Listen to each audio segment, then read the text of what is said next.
I just found a faceless channel making $27,000 a month. No face, no crew, just 3D rendered characters that look like they came straight out of a Hollywood studio. The channel's called Lume, over 230,000 subscribers, and in the last 7 days, 1.3 million views. That's more than most channels get in a year. And I went through every single video on this channel, all 90 of them, and I found something. One word, hiding in plain sight across every single breakout video, and completely absent from every single video that flopped. So what did I do? I built a full automated pipeline around it using Claude code. I'm talking research, script, visuals, animation, and what used to take days of production work now runs in under an hour. By the end of this, you'll have the exact workflow I use and the one word that's driving every viral video in this niche that most of the competition still hasn't figured out yet. So we're going to take a look at this channel first, because until you see the numbers side by side, until you see the videos that exploded and the ones that didn't on the exact same channel, the one word won't make sense. So this is Lume, and you've probably seen several variations of channels exactly like this,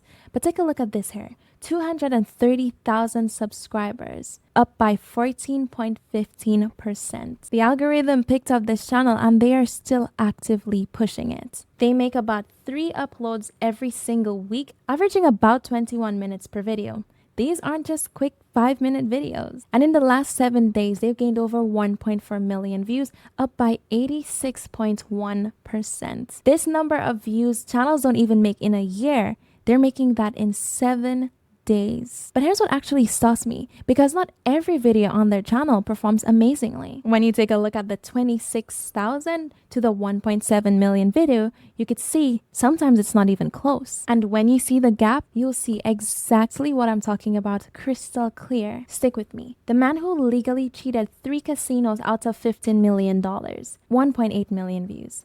The engineer who legally cheats at airlines out of $800,000 using pudding cups, 2.1 million views, and that was just 1 month ago. How they legally cheats at every casino for 21 million and then vanish, 1.3 million views. As you can see, same channel, same 3D style, same production quality. Now take a look at what flops. The North Korea hacker who created the deadliest cyber weapon, 36,000 views. How one woman scammed 126,000 people, 13,000 views. 100 times the difference in view counts. So I went through every single title, and here it is, the one word. Almost every video that breaks 1 million views has it, and every video that fails doesn't, legally.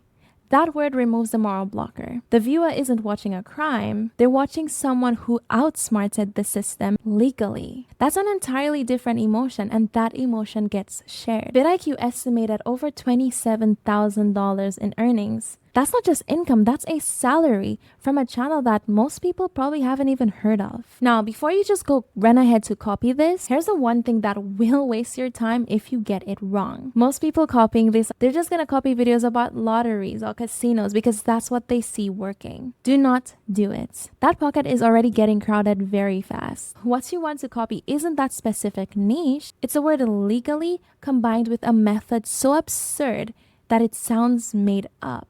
And I've seen it in niches which take this 3D blender character and they have extreme success very quickly. I'm talking finance niche, aviation, science, sports, government. That is how you want to go about tackling this. Step 1, I'll show you how to find these stories in about 30 seconds using one Claude prompt. Now, this is a step that determines everything. Get it wrong and absolutely nothing else will matter. So what I want you to do is come on over to Claude. So whether you want to do it on the web or on the desktop app, it's completely up to you. But in the chat, what you want to do is go ahead to ask it this prompt. I'll leave the prompt links below for you. And then just go ahead to click enter.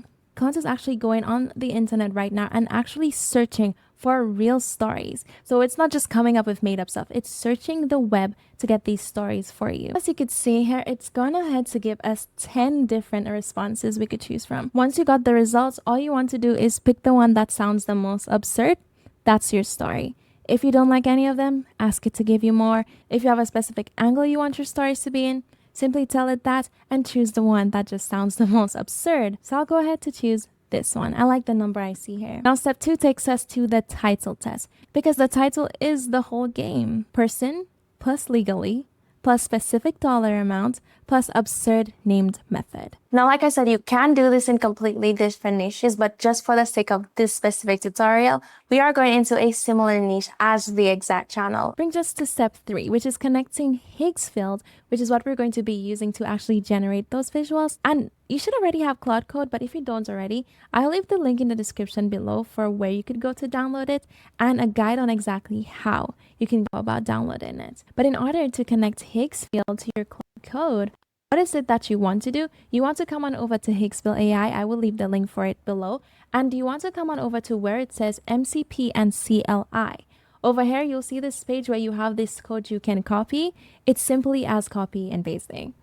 In your Claude Code tab over here, you have all the different sections where you would see chat, this is co-work, and then this is code. And so you are in the code section, click where you see your name, click settings, go to where it says connectors, click customize. As you can see, I have Higgsfield there already, but it's because I already added it as my own custom connector. When you go to the search and you try to search Higgsfield, you won't see this. You wouldn't have it yet. So what you'd want to do is click this plus button, click add a custom connector. And what you're going to do is you're going to name it Higgsfield. Now, these are the exact instructions you could see right here. Once you've given it that name, I'm just going to say Higgsfield 2, but I'm not going to add it because I already have it in. You want to click your MCP code, come back over here, and then you're going to paste it in and click add.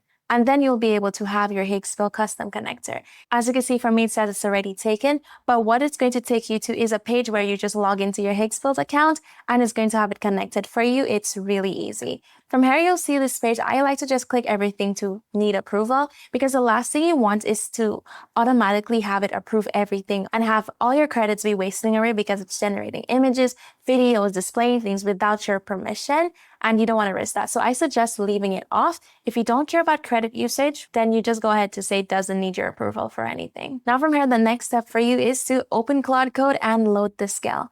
So in order to do this, coming over back to Claude Code, you want to download that skill I left for you in the description below. It is going to be a zip file. You need to find that zip file in your computer and you're going to take that skill MD file and you're just going to drag and drop it into the Claude chats. And you will see the MD right here. And then I'm going to say follow this skill for this entire session.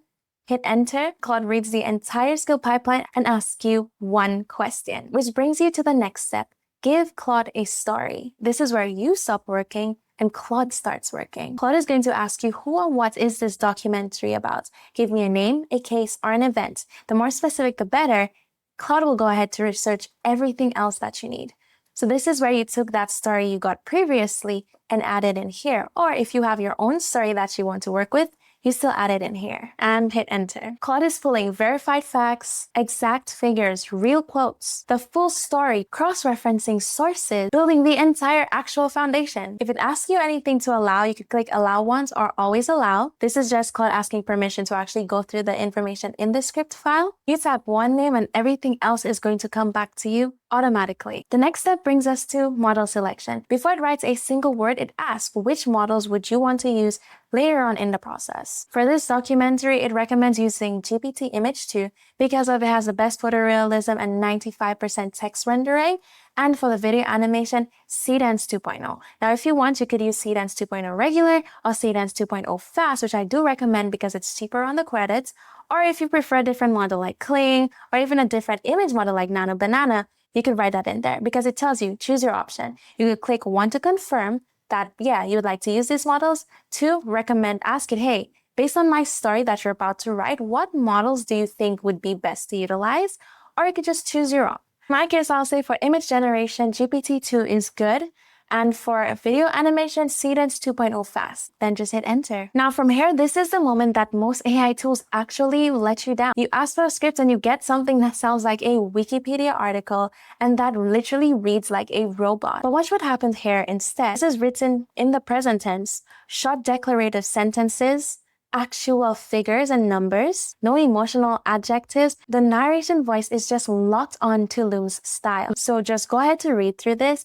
ask for any changes you want, manually make any changes you want, if any, and when it looks right, it's time to move on. Because what happens next is the part I genuinely don't think I've seen anyone else show. It's a step that takes days of production work and collapse it into hours, into seconds. Now stay with me here because it leads us to the next step, which is get your voiceover and drop it. This is where most people overthink this because you actually have 3 options, and one of them takes about 40 seconds. Option 1 is to come on over to 11 Labs and have AI generate your voiceover for you. You make your way over to 11 Labs, you go to where it says Studio, you click Create a Blank Project, Audio Projects, you search for whichever voice you would like to utilize, come back over to Claude where you have your scripts, or maybe in a Google Doc if you edited your scripts, and paste it in. And literally after you've done that, you could go ahead to name your project, hit Exports, Export Project, and 11 Labs will generate the voiceover for you where you can download your own MP3 file. Option 2 is to record your own voice. Read the script in a natural pace. One take is fine. You don't need to take it multiple times. You don't need to overthink this process because it's going under cinematic visuals. It doesn't need to be that amazing. And if you're scared to use your own voice, it could lead you to option 3, which is hire a voice actor. But whichever option you end up picking, download it and save it as an MP3 file. Then come back on over to Claude and drag and drop it directly into the chat. No file paths, no commands, no terminals, just drag and drop. And Claude has everything it needs to sync every word to every clip. Now this takes us to the next step, auto versus manual. The pipeline asks you one question: auto or manual? And this is what separates this from every other AI tutorial that you've seen. Do you want to split the scenes yourself, or do you want Claude to do this automatically? Now, when I'm specifically generating my Faceless videos, I always split the scenes myself. And what I mean by that is typically when you ask AI to split scenes, it'll go ahead to maybe do it by what it guesses is a visual beat. But when you can go in and split manually as to where you believe a new scene should start, though it may take a little extra time, it actually makes your videos 20 times as better. So if you want to go ahead to do this manually, type in manual and it's going to tell you the instructions on how to do so. But if you want to do it automatically, this is AI, come on, of course I've built it in. So all you do is need to type in auto and Claude will understand that you're asking it to separate the clips for you. From here, Claude is going to tell you that it needs your Grok API key to call Whisper. This allows Claude to actually call Whisper. It's going to read the entire script, identify every single scene break, and assign the right shots to each one by a word level. Now, this is why when you do it manually, this matters because it doesn't matter if you do it yourself or use automatic, it will match it. In order to get that Grok API key, though, what you want to do is come on over to console.grok.com. You're going to click where it says Grok Console, and then you're going to click where it says API keys, click create an API key, and then you're going to go ahead to create a name. So I'll just say test2 API and click submit. So you're going to copy your API key from here and paste it into Claude. Claude is going to ask, hey, am I allowed to run Grok to see if the package is installed?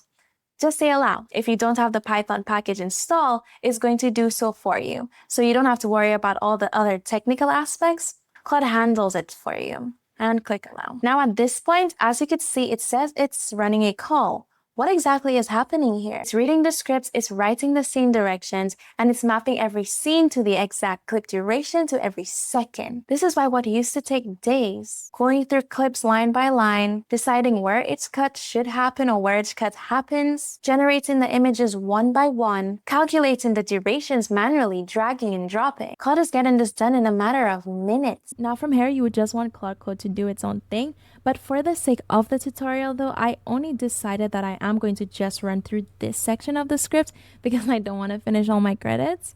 This is what I went ahead to tell it there, is to just work with that section of the script. But from here, everything is the exact same. I just didn't want you guys to be confused on why it only came out with that short amount, which is part of the next step, which is the scene breakdown review. Claude outputs auto-generated breakdown. This is what you want to review because this is your chance to change anything that you would want to change before anything gets built and before you're utilizing your credits. What it really shows is the timestamps, the duration, the narration, which is your script, the type of intensity of what the action is going to be, and what exactly is happening in the scene. So if you wanted to change something, I would just say scene 4, change to, and I would say which part I would want to change, whether it is the what happens, and then I would write it in and click enter. At the bottom, it tells you to say go. And that's the good part of this. Nothing generates until you say go. Not a single credit gets spent until you've seen and approved every shot that you've wanted. These steps are necessary because you do not want to waste your credits. Once you've done that, say go. And that's actually going to take you to the next step, which is the shot preparation list. Before Claude touches a single image, it shows you exactly what it's going to build. And I don't mean just a little bit. I mean Claude shows you exactly to the T what it's going to build. Every scene here has the character definition, the environment, the camera angle, the lighting, the mood, the full animation prompt for every single one of your shots. The skill builds the complete visual blueprint of your documentary again before a single credit gets spent. You want these steps there because you don't want to have to regenerate and regenerate, because by the time you're done, you're gonna have a video that's bad and no more credits left to spend. Now from here, Claude will begin actually doing the whole generation for you of everything. And most of the time, the skill builds this part well enough that you can just go ahead to say go. But if something looks off, wrong angle, clothing detail, or even just scene direction, call it out by the exact scene number, whether that's scene 10 and specifically the character or the animation. Claude will only update that specific scene number, so it's not wasting away your Claude tokens either. Then just confirm and hit go. God is going to go ahead to ask you these things. I've set this into the skill so you don't run into these issues. It's asking if you have the FFmpeg installed. This is pretty much what allows Claude to actually generate the video in the chat for you so that you can export it. Just say allow once. It's going to check your computer to see if it's installed. If it's installed, it's going to move forward. If it's not installed, it's going to install it for you. You don't have to worry about this. Which then brings us to the next step. This is the part where you take your keyboard and your mouse and you just put it down. Every clip is coming back as necessary, cut to the exact length for the exact moment of your voiceover that it needs to hit. Not approximately, exactly. Because every duration was mapped from the exact timestamps here that we did previously in the steps before. From here, all you need to do is sit and wait. But the one recommendation I do have for you, when you are doing this part can take a bit of a while. So I do recommend you go ahead and enjoy your day. Or if you want, you can generate this like 2 minutes at a time. So that way it goes a bit faster, and then you generate the other 2 minutes and goes a bit faster so you could get the length of your video done without it taking a very long time. And when the last clip comes back, Claude doesn't stop there. This is the part I built into the skill that changes everything. That is literally the auto assembly feature. Claude will go ahead to download every single clip that it's generated here. It's going to sequence them in the exact order of where they need to be within the entire script. It's going to overlay the voiceover using the FFmpeg, and all it's going to leave you with is one finished MP4 file. Every word of your narration landing on the right visual at the exact moment, because every clip was built around the timestamp in your voice before it was ever generated. And when it's done, one clickable link will occur in the terminal. Now, like I said, if you generated multiple shorter ones, you would then take all these links, download the MP4s, and then cut them together in a different project like DaVinci or CapCut. But if you generated it all in one go, all you need to do is sit and wait till it tells you your MP4 video is done. And do note well, whilst it's doing this, you may get the little pop-ups where it tells you that allow to generate image, allow to generate video. You can't just click always allows for this, so that way you don't have to keep clicking allow, because then you're gonna sit here and it takes away the automation from the process. But don't do it beforehand, because then you don't want to have this struggle beforehand. Now let's take a look at the results. Norfolk, Virginia, February 15th, 1992. A man walks into a convenience store and hands over a cashier's check. He buys lottery tickets, all of them, not a lucky handful. All 7,059,052 of them. His name is Stefan Mundell. He's 58 years old. He has done this before. Now what's your thoughts on that? That's a complete Lume-style documentary. Claude researched the story, wrote the scripts, split every scene, generated every image, animated every clip, assembled it, and synced every word to the right visual automatically with one click. Everything I said at the start, you just watched it happen. The only thing left for you to do is to pick your story, and get to work. The full pipeline skill is in the description for free. There's also a quick survey linked to it. I'm building something for you guys to help grow your Faceless channels, and your answers will directly shape how that looks. But don't worry if this niche isn't something you want to get into, because I have another niche idea for you right here. So you should go ahead to watch this video and see if that's the one you want to get into.